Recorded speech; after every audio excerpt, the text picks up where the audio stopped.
اشاره مستقیم به نوری شده که اون نور هست که قرار جهان رو نجات بده و اون نور هستش که از اون ابتدا اومده و در انتها هم پیروز خواهد شد. اما باید کسانی باشند که این نور رو هدایت بکنند. کسانی باید باشند در طول تاریخ که بودن و به شکل‌های مختلف الان رسیده به اینجا که قراره در نهایت ماها این کار انجام بدیم. و حالا میگم ماها فقط گروه ما نیست. الان شما توی اینترنت سرچ بکنید خیلی از مکاتب و گروه ها هستن که توسط نور دارن کار میکنن. و نکته جالب اینه که هیچ کدوم از این مکاتب و گروه هایی که دارن با این نور کار میکنن پشت سر هم اصلا حرف نمیزنن، بدگویی همدیگر رو نمیکنن، اصلا تو کار هم دخالت نمیکنن.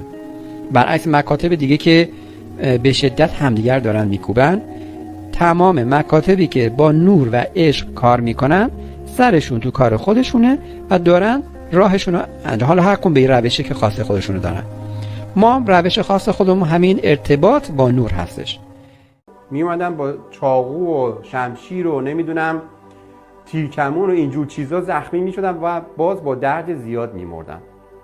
بنابراین دردها هم همراه این حافظه منتقل میشه و زمانی که یک فردی داره جون میده و میمیره، جانش از بدنش که جدا میشه و اون فرد فوت میکنه، همراه این جان یک حافظه بسیار بسیار بسیار عظیمی همراهه.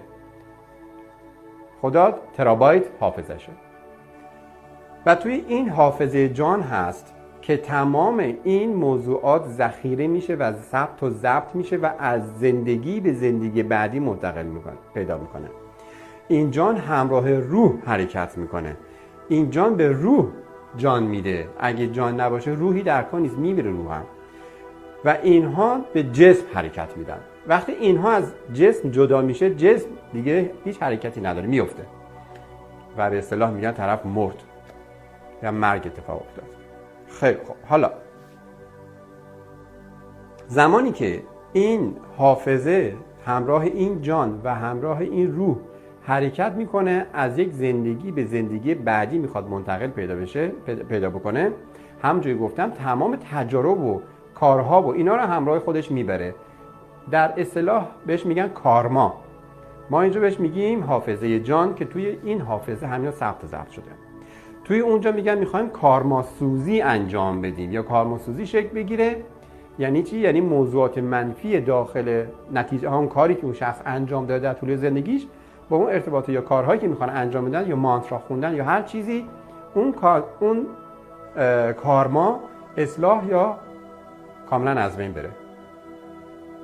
اینجا ما میگیم ارتباط میخوایم بگیریم که وارد بخش حافظه اون جان بشیم، اون اطلاعات مخدوش و بد رو در بیاریم، اتفاقات بد رو که سیو شده و ذخیره شده، تا جانمون آروم بگیره و این همه چیزای اذیت کننده‌ای که داخلش هست دیگه بهش آزار اذیت نرسونه. خیلی خوب، پس قرار شد که ما بیایم یک مروری بکنیم در مورد مشکلات و موضوعاتی که در گذشته برامون به وجود اومده و این سیستم رو که گفتم این نظریه داره روش کار می‌کنه، میگن تناسخ. توی تناسخ هم یک عالمه رشته وجود داره، یعنی شاخه‌های زیادی وجود داره برای تناسخ. تناسخ فقط همین یه شکلی که گفتم نیست. در مکاتب مختلف ادیان و جاهای دیگه هر کدوم یک نظری در مورد تناسخ دارن که ما اصلاً وارد اون نمیشیم، هیچ کاری هم باش نداریم.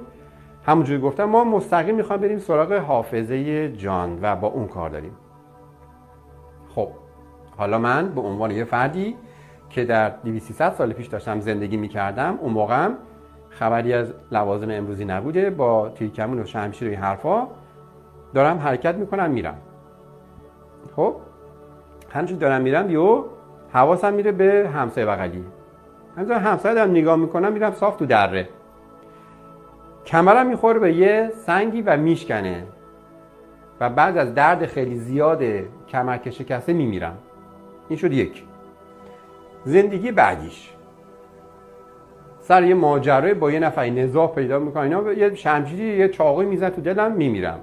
اینم شد با درد زیاد چاقو مردم. این دوتا. یه زندگی دیگه توی یه جنگی چیزی شرکت کردم، یه تیر میاد صاف میخوره تو قلبم، با درد زیاد این حرفا میمیرم. ببین زمان مرگ ما هر اتفاقی میفته با دردش و تمام احساساتش دقیقاً لحظه به لحظه ثبت میشه تو این حافظه. این حافظه اینو الان با خودش آورد، این تیر کمونه که رفته تو قلب من با اون درداش. فیزیکی چیزی نیست، اما تو حافظه دقیقاً شبیه سازی شده با خودش میاره. این واقعیت، اما چیزی نیست. خب حالا میایم سراغ داستان ماتریکس. صحبت‌هایی تو این چند وقته بود در مورد ماتریکس و برنامه ریزی که داره یک شبکه، یک سیستمی، حالا نیروهای تاریکی، هر چیزی، اونها یک برنامه ریزی برای زمین انجام دادن و مردمان زمین که اینها رو به اسارت خودشون در آوردن هزاران ساله و از نیروهایی که این، یعنی انرژی هایی که مردم از خودشون ایجاد میکنن در اثر رعب و وحشت، ترس و نگرانی، حزن و اندوه و چیزهای دیگه، همه اینو باعث میشه اونا انرژی کسب کنن برای این شبکهشون. خب اینا رو صحبت کردیم قبلا.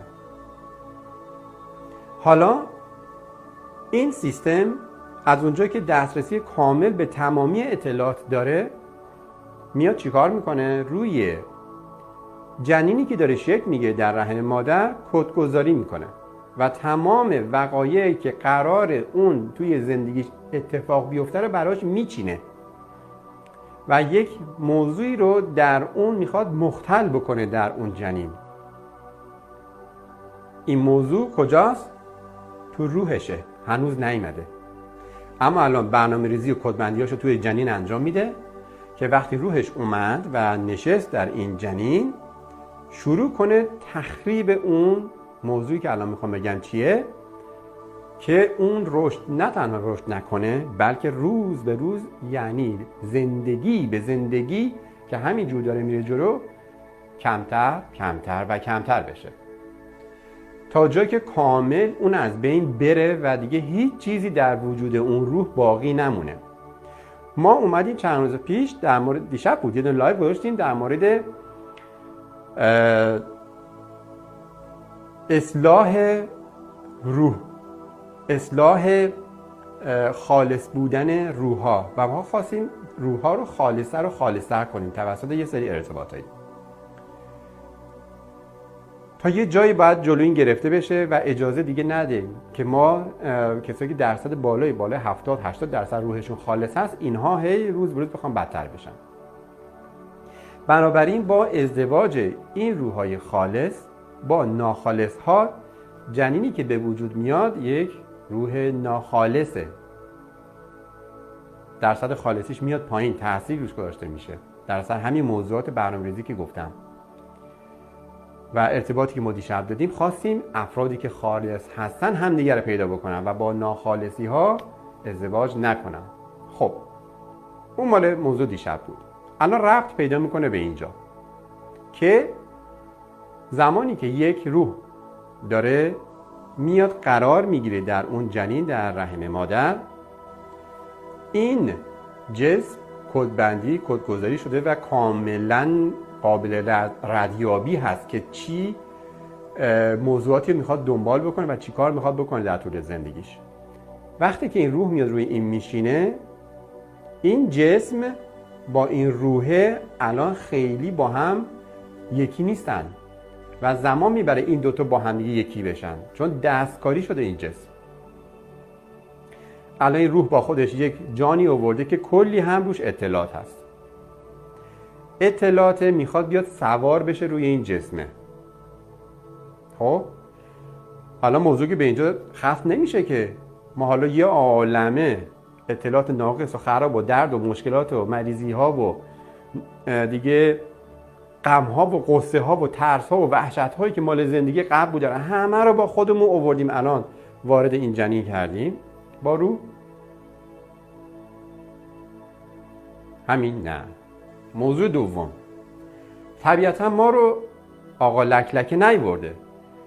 پدر مادر ما یه کارایی کردن که توسط اون نطفه ما شکل گرفته. پدر و مادر ما هم اونها دارای روحی آلوده از ژن قبلی خودشون بودن، توسط روح‌های قبلی خودشون. اونها هم جان و حافظه مشکل دارهایی بودن، مثل این چیزی که صحبت کردم. پس این دو نفر زمانی که خواستن ما رو به وجود بیارن، توسط ژن، توسط DNA این رو به ما انتقال دادن. یعنی بدبختی‌های خودشون رو پدر مادرای مهربان ما به ما انتقال دادن بدونی که خودشون بدونن، چون خودشون هم عمری در ناآگاهی زندگی کردن. پدر مادرای اونها یا پدر بزرگ مادر بزرگ ما هم اونها در ناآگاهی بودن. الان نگاه نکنید ما داریم راحت اینجوری در مورد موضوع حرف میزنیم فقط به خاطر وجود این شبکه‌های اجتماعی و دیگه اینترنت و این حرفاست. اون زمان که این چیزا نبوده که، برای همین رسیدن به یه آگاهی در اون زمان بسیار مشکل بوده. پس ما نتیجه ناآگاهی‌های خیلی از افراد هستیم تا به الان، و همچنین روح خودمون که باز کلی ناآگاهی با خودش آورده. این شد دو تا مشکل، یعنی ژن و DNA آلوده داریم، از اون طرف روحی که حافظه‌ای داره که در جانش کلی مشکل و آلودگی هست. خب این شد تمام، درست شد؟ نه، این تازه شد یه بچه‌ای که تازه به دنیا آمده. با این همه ماجرا تازه این بچه به دنیا آمد، تازه داستانی شروع شد.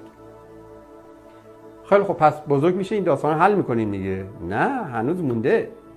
چرا؟ این بچه در یک خانواده و محیطی داره بزرگ میشه و رشد پیدا میکنه. همینجور که داره رشد پیدا میکنه، اطرافیانش، خواهر، پدر، مادر، خاله، دختر، همه اینا کلا روی این تأثیراتی میذارن. ممکنه در یه جای باشه اذیت آزارش میکنن، کتک میخوره، یه سری مشکلات همینجور داره بزرگ میشه دیگه. در زمان نوجوانیش یه سری فشارهای روحی نوجوانی هست، مشکلات خاص خودش هست، باز دوباره فشار از طرف اطرافیان، محیط آموزشی. بزرگتر میشه، جوانی میشه، دیگه بدتر میشه، مشکلات چند برابر میشه.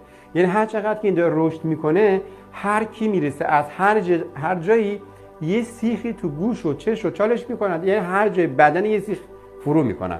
هر کسی برسه، از جامعه گرفته، دوستان، اطرافیان، محیط همجور گفتم آموزشی، مکانی که کار میکنه، همه از هر طرف به ما صدمه میزنن و باز میره اینجا ثبت و ضبط میشه. شد 3 تا از قبل آوردیم، پدر مادرمون به اون دادن، و موضوعی که اینجا در زمانی که ما داریم زندگی میکنیم و رشد میکنیم بزرگ میشیم، حالا ما رسیدیم به سن 35 سالگی، دقیقا مثل یه دونه پرایدی که محکم رفته در آغوش یک تریلی و شده مچاله، و این پراید مچاله شده رو بردن الان درون ما اونجوریه دیگه. میگن که در عرض یه هفته اینو لامبورگینیش کن برا ما. اینه که بعضی بعد از 1-2 هفته چرا پس من خوب نمیشم؟ پس چرا من همچنان این مشکلات رو دارم؟ خب همیشه پراید مچاله رو یادتون باشه، این درست بخواد بشه در حالت واقعی که اصلا امکان پذیر نیست، اما قراره که ما توسط ارتباطات آروم دوره به دوره، همینجور که میریم جلو، جلسه به جلسه تو هر ارتباطی، تازه اون هر ارتباط هم کلی بعدش کار بکنیم. چیزی که در طی زندگی‌های متعدد اتفاق افتاده، چیزی که در طی زندگی‌های متعدد برای خانواده‌مون اتفاق افتاد و اون هم باز به ما انتقال دادن، و چیزی که در طول زمان بچگی ما به دنیا اومدیم تا به الان اون باز برای ما اتفاق افتاده. مجموع همینها آیا میشه با 1-2 ماه 1 سال اینا رفت و روش کرد، درستش کرد؟ نمیشه. ما میخوایم بریم که آروم این کارا انجام بشه و در هر مرحله یه تیکشو از ما بر میدارن، یه صافکاری کوچیکی ما رو میکنن، یه ذره وضعیتمون بهتر میشه، اما خوب نشدیم هنوز. بنابراین کاری که میخوایم انجام بدیم امروز، یکی از ارتباطات مربوط به همین موضوع زندگی قبلی مونه. نه فقط اولین زندگی قبلیمون، هر چی بوده. ممکنه 10 تا 20 تا 30 تا 50 تا زندگی قبلیمون داشته باشیم. ممکنه چند هزار سالی که ما هی داریم توی این لوپ میچرخیم، و این لوپی هستش که ماتریکس درست کرده که همینجوری توی این چرخش باشیم تا روح ما در هر بار تولد ضعیفتر و ضعیفتر بشه و اون چیزی که گفتم ماتریکس میخواد از ما بگیره انتخابه، یعنی قابلیت انتخاب رو میخواد از ما بگیره. ما دیگه هیچ قدرت و قابلیتی برای انتخاب کردن نداشته باشیم، دیگه نتونیم انتخاب کنیم که این ور بریم یا این طرف. ماتریکس میده این ور دیگه میری میبری. وقتی میگن که دین و عقاید تو این باشد، دیگه همین باشد، تموم شد دیگه تا آخر عمر، دیگه دست نزن بهش دیگه. من دیگه اجازه فکر کردن ندارم توی اون دین، ممنوعه فکر کردن، همون چیزی که گفتم باید انجام بدی. یا توی یه آیینی قرار میگیری یا توی یک مکتبی قرار میگیری، میگن همینی که هستی، تکون بخوری آبروتو میبریم. اینه که میان انتخاب رو ازتون میگیرن و نمیخوان که شما انتخاب داشته باشید. چون اگر انتخاب دیگه‌ای بکنی فکر میکنی، یعنی بخش اندیشه تو فعال میشه که نمیخوان این فعال بشه. خب بنابراین زمانی که شما دارید مثلا یکی از ویدیوهای من تو یوتیوب نگاه میکنید، ناگهان جرقه تو ذهنتون میخوره، یعنی بخش انتخاب روح شما سویچش خورد، یعنی کاری که نباید بشه در نظر اونا اتفاق افتاد. تعجبی، جواب سوالی، تحیری، دیگه نمیدونم، تفکری، اندیشه‌ای در شما شکل میگیره یا از قبل بوده یهو شکوفا میشه. میری سراغ بعدی، باز شکوفاتر میشه. همینجوری یهو ادامه میدیم میره جلو تا میرسیم به این کلاس‌ها. بنابراین میبینیم که برخلاف اون سیستم اونها که نمیخوان بذارن ما تکون بخوریم، ما داریم توسط اینها، این ارتباطات، این کلاس‌ها، این دوره‌ها میخوایم تکون بخوریم و میخواد این روح ما فعالتر و اکتیوتر بشه. حالا این فعال شدنش نیاز به یک کاتالیزور، یک تحریک کننده‌ای هستش که این رو فعالش بکنه. چیه؟ این ارتباط است. پس با این ارتباطات ما میخوایم اون بخش روح و انتخاب رو فعالش کنیم. تو بعضیا فعاله، یعنی خلوص روحشون بالاست، اونا حسابی فعالن، اما فعالیتشون تحت کنترل خودشون نیست. اینو باید بیاریم تحت کنترل خودشون. بعضیا دارن ریپ میزنه، اون میگیره ویل میکنه اون فعالیت، اونو میخوایم اکتیوش بکنیم کامل. اینجوری درصد خلوص روحشون میره بالاتر و همین درصد خلوص رو انتقال میدن به نسل بعدی که یه سری کارا رو، ارتباطات رو ما دیشب انجام دادیم. خیلی خوب، حالا میایم سراغ اتفاقاتی که در گذشته برام افتاده. در گذشته این اتفاقات گفتم میایم زوم میکنم روی موضوع قلب. تیری اومده خورده به قلب ما و دوچار اشکال کرده قلب ما رو. حالا این درده دیگه مونده، زمان مرگ منم که این اتفاق افتاده همراه حافظ جان دردش اومده در این جسم من که الان اینجا هستم. حالا این شروع میکنه روی من در طول زندگیم، این حافظه یه جاهایی فعال میشه. حالا در اصل دیدن یه صحنه، شنیدن یه ماجرا، یه جایی این فعال میشه و این درد رو به یاد من میاره، در صورتی که من اصلا چیزی یادم نمیاد، حد اکثر تا 2-3 سالگی و بیشتر یادم نمیاد، ولی این یه جاهایی باعث میشه که چیکار کنه؟ اذیت بشه. هر جا هم آزمایش میدی، خود طبیعتا تو آزمایش که این چیزا نشون نمیدن که. بنابراین در یک جاهایی میان اینها رو توسط یه سری مراسم و چیزای خاصی که دارن از درون یک فرد در میارن. من میخوام این موضوع رو در این ویدیو از دو دیدگاه عرفانی و علوم تجربی کمی باز کنم تا شاید بعضی از سوالات مثل چرا ما گاهی تصور میکنیم قبلا یک بار دیگه زندگی کردیم؟ چرا گاهی به یه جایی که برای اولین بار که به اونجا سفر کردیم تصور میکنیم قبلا اونجا بودیم؟ قبل از اینکه به این دنیا بیایم کجا بودیم و بعد از اینکه از این دنیا میریم به چه نوع جهانی وارد میشیم؟ و یا بهتر بگم قبلش و بعدش کجا بودیم و کجا خواهیم رفت؟ آیا حقیقتا ما به شکلی که الان دیده میشیم هستیم و یا چهره و اندام دیگه‌ای داریم؟ و فکر کنم بشه فهمید که هر چقدر ما عقب‌تر بریم از این زندگی که هستیم، چقدر زندگی ها سخت‌تر بوده. از زمانی که آدم خلق شد و در مسیر تعالی این حلقه قرار گرفت، یک موجود خام با حرکت دادنش در مسیر حلقه و پیمودن و تجربه کردن موضوعات مختلف در هر مقطع به امکانات و تجربه این موجود اضافه می شد و هر بار یکی از محدودیت ها از اون گرفته می شد تا به این جهانی که الان فقط 2 تا محدودیت باقی مونده می رسیم. جهان 2 قطبی، زمان و مکان. هنوز این 2 تا زنجیر بسته شده به ما باعث میشه نتونیم در هر جایی از عالم آنی ظاهر بشیم و یا تردد کنیم و محدود به همین محدوده کوچیک دور و بر خودمون هستیم. منظورم از محدوده کوچیک کل کهکشان‌های اطرافمونه. زنجیره دیگه هم به نام ماده و انرژی هست که همین بدن ما هم شاملش میشه. در این قفس، در واقع همین بدن منظورمه، گرفتاریم و هر روز باید بهش سرویس بدیم تا بتونه ما رو جابجا بکنه. درست مثل یک ماشین سواری که باید همیشه سرویس شده باشه، بنزین زده شده باشه و هیچ مشکلی نداشته باشه. بدن ما هم همین خاصیت رو داره. و اما در زندگی بعد طبق روال کاهش این زنجیرها، مکان، ماده و انرژی از ما گرفته میشه و تنها چیزی که باقی میمونه زمان هست، ولی با کیفیتی کاملا متفاوت نسبت به این جهان. درست مثل همین زمانی که الان داریم زندگی میکنیم با زمان زندگی قبلی کاملا متفاوته.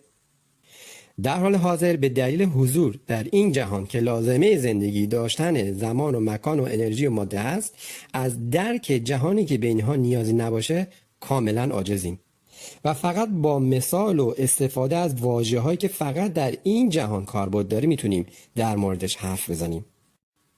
در واقع چون واژه‌هایی که ما داریم استفاده میکنیم زمینی هست، نه برای زندگی‌های قبلی و نه برای زندگی بعدی کاربردی نداره. به این معناست که تمامی حرفایی که ما داریم میزنیم در حقیقت غلطه و اصلا به این شکلی که ما داریم در موردش حرف میزنیم نیست.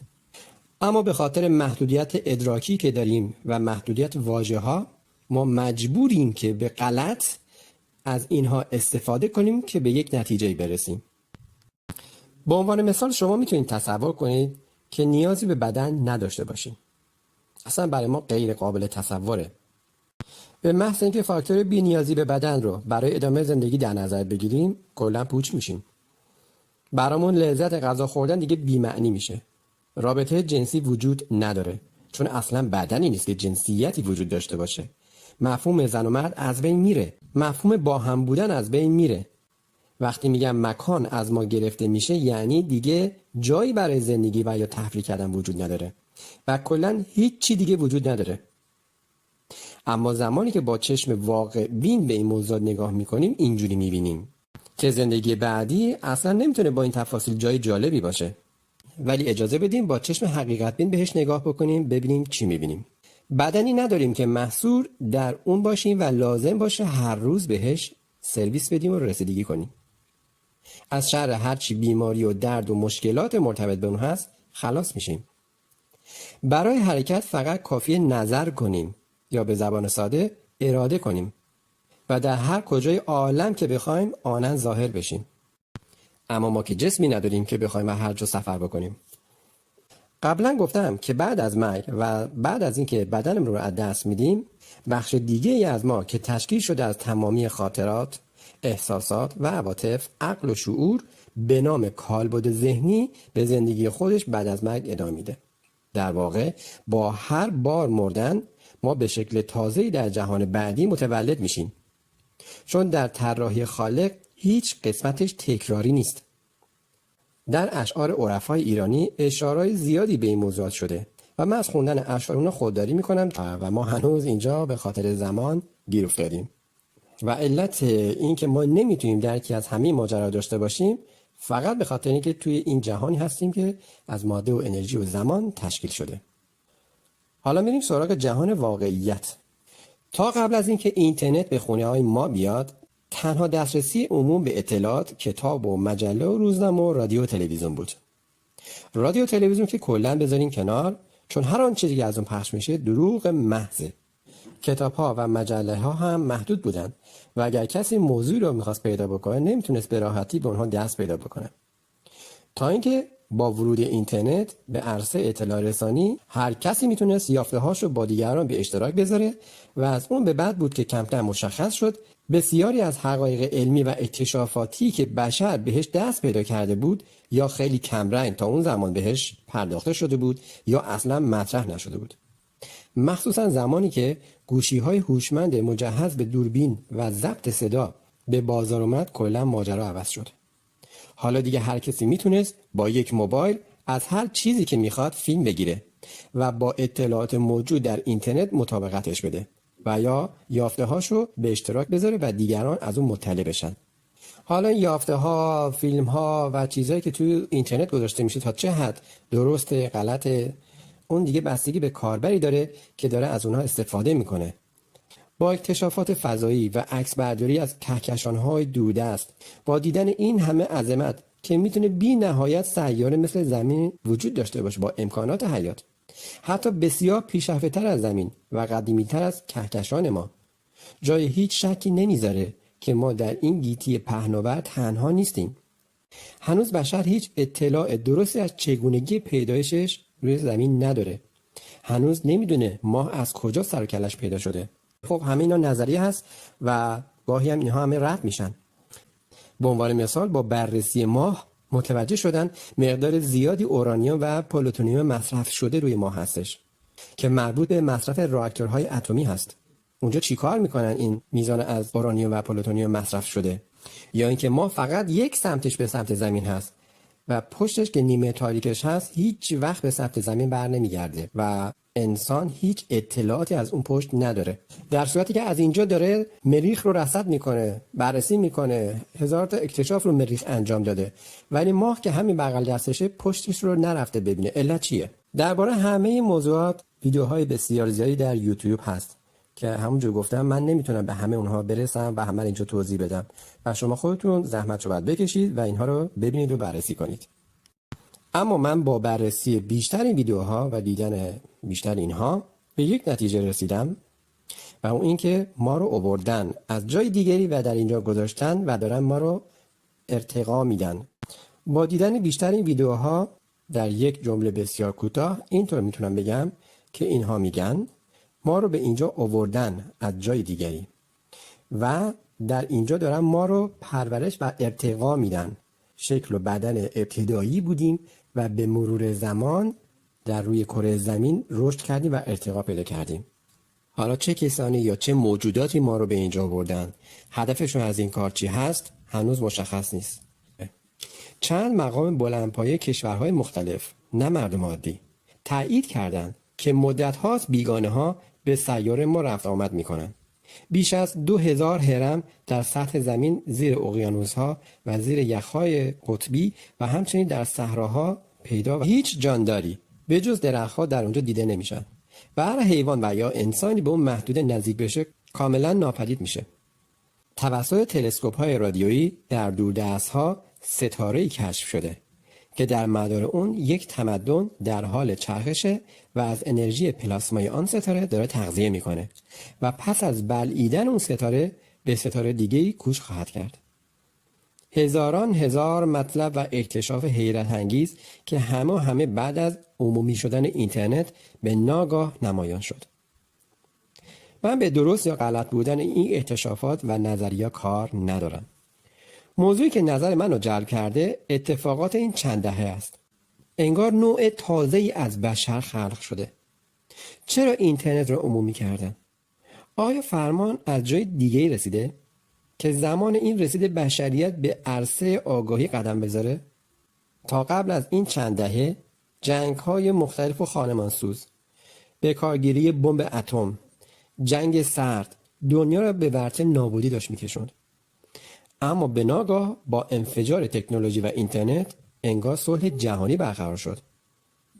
امروزه به جز چند کشور بسته و محدود، بقیه کشورها همانند شهرهای کوچیک کنار هم هستند و به راحتی مردم با هم در ارتباط و رفت آمد هستند. مهربانی و صلح بیشتر شده. البته اگر جنگ‌های مذهبی و ایدئولوژیکی بذاره و علم میگه من برای شما یک زندگی بهتر و آگاهی بیشتر و توأم با آرامش خواهم آورد. و این بستگی به بشر داره که بخواد به چه شکل از این علم استفاده بکنه. پیشرفت تکنولوژی به شکل بسیار سریع و بالایی در حال توسعه است و اگر آگاهی و شعور جمعی بشر بیشتر ارتقا پیدا بکنه و این جنگ ها هم به پایان برسه و کل زمین در صلح و آرامش به سر ببره، نقطه عطفی برای بشریت هست. تفکر و بررسی و نتیجه گیری درباره این موضوعات به عهده خود شماست. خود من تا به امروز فهمیدم که هر چیزی که تصور میکنیم فهمیدیم و دیگه بهتر از ماجرایی که بهش رسیدیم چیزی دیگه ای نیست، بعد از مدتی موضوع جالبتری قبلی رو کمرنگ میکنه. بنابراین کم کم دارم یاد میگیرم فقط بیننده و شنونده خوبی برای همه فرضیه ها باشم تا منتقد اونها. من میخوام برای شما سوال اتفاق بیفته. هر چیزی که به شما گفته میشه هرچی گوش نکن میگه چه جالب، آها باشه اوکی. نه، سوال براتون باید به وجود. چرا این اتفاق افتاد؟ پشت هر چیزی چرایی وجود داره و باید خیلی از آدم‌ها اصلا این چراها رو نگاه نمی‌کنن و اصلا براشون مهم نیست. اما کسایی که این سوالات پیش میاد و بعد جوابش رو به دست میارن، یک سوال بزرگتر بعدش قطعا میاد سراغتون. فکر نکنید که خب من الان دیگه موضوع فهمیدم تموم شد دیگه. امکان نداره. گفتم تعالی در بی‌نهایته و همیشه شما تو راه تعالی هستید. هیچ وقت نمیشه که تموم بشه. پاوزه یا استراحت بهتون داده میشه ها. ممکنه که 2 سال، 3 سال، 4 سال، 5 سال شما هیچ حرکت در زمین تعالی دیگه انجام ندید. دیگه ای بابا این حرفا چیه؟ ولش کن دیگه، برید دنبال زندگیمون. یه مدتی میگذره. اما بعد از این مدتی ناخودآگاه باز میلی اومد سراغتون. دقیقا مثل خود من الان سالها بود اصلا دنبال این چیزا نبودم، ها کرده بودم. اما باز میاد سراغتون، یعنی دست از سرتون بر نمیداره. وقتی میبینه شما داری فکر میکنی، همینطور همیشه شما رو ساپورت میکنه، سوال براتون طرح میکنه، شما رو مغزتون رو فعال میکنه، موتور مغزتون رو راه میندازه، جواب میگیرید و بعد سوالی دیگه. یک چیزی که داره ما رو به سمت تعالی سوق میده و هول میده رو ما داریم لعن میکنیم. بنابراین لعنت کردن کلا تو همه چیزا بذارین کنار. هیچ چیزی رو شما لعن نکنید، چون هر چیزی که این داره به شما فشار میاره، سخت میاره، همون اون داره شما رو به سمت تعالی سوق میده. حتی مشکلات روزانه، حتی مشکلات مالی، هر چیزی که تصور کنید شما رو داره اذیت میکنه، داره شما رو به سمت تعالی هول میده و ما نمیفهمیم و بی تفاوت در کنارش رد میشیم یا کلی هم تازه فوش میدیم بهش و لعنتش میکنیم. زمانی که وارد جنت الهی میشیم، اون اتفاق بزرگی که توی مرکز جهنم افتاده بود اونجا دوباره اتفاق میفته، اما دیگه این بار ازمون گرفته نمیشه. این بار دیگه اونجا میمونیم و با یکی شدن با خدا یک تن واحد جدیدی رو با خدا به وجود میاریم. آدم و خداوند دوتا با هم ترکیب میشن. خب اونجا پس یکی شدن اتفاق میفته و از اونجا به بعد مراحل عدم شکل میگیره که حالا بعداً در مورد عدم شروع میکنیم صحبت کردن. خب فعلا تا ویدیو بعدی شما رو به خدا میسپارم. خدا نگهدار.